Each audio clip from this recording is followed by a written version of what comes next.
I actually want to share a message from Proverbs as well. There's two verses. It's in Proverbs chapter 26, verses 4 and verses 5. And it may sound like a contradiction with how you're going to approach these things, but this is going to be more of a paired wisdom. So I'm just kind of like laying the foundation of these verses, Spencer, so that we understand where I'm coming from.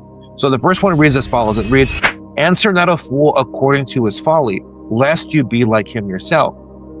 Now it says here in verse 5, "Answer a fool according to his folly, lest he be wise in his own eyes." So it kind of tells you right there, be mindful of the conversation. Don't answer a fool. But then verse 5 says, answer a fool. And at first you're thinking, wait, those are two different scenarios. So do I answer the fool or do I not?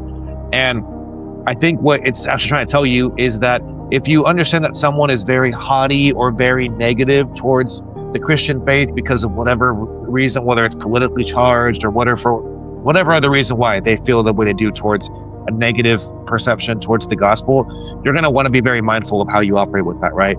So, but then if you feel that someone is warming up to a certain area and someone is giving you that door to come in there and to present the gospel, there's an opportunity there. And of course, we've always talked about how we have to do so being gentle. And I think that unfortunately in our culture today, I mean, this is just my personal preference, and I don't know where you're at, Spencer. I'd love to hear where you're at with this. Okay. I'm not all that crazy about people that take the signs and are at the street corner that say, hey, if you don't accept Jesus, you're going to hell. Though I understand the heart behind what they're doing. Like, yeah, they're trying to declare a warning.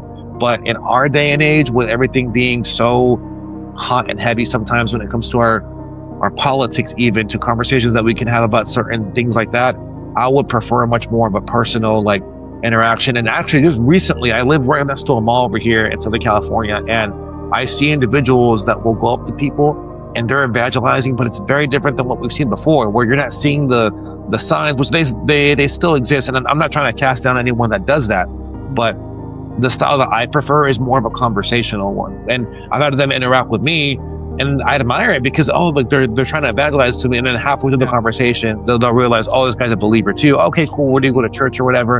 And I'll tell them, hey, like, thank you for just coming up to me. Like, the way that they approached it was so authentic. But hey, I like your shirt or whatever. And then from there, I say, hey, do you live nearby? Whatever. And of course, I'm sure it's a numbers game. They get some people that will want to reject it. But just seeing that organic approach, where they're going out there trying to make conversation, warm things up, kind of read the room, right?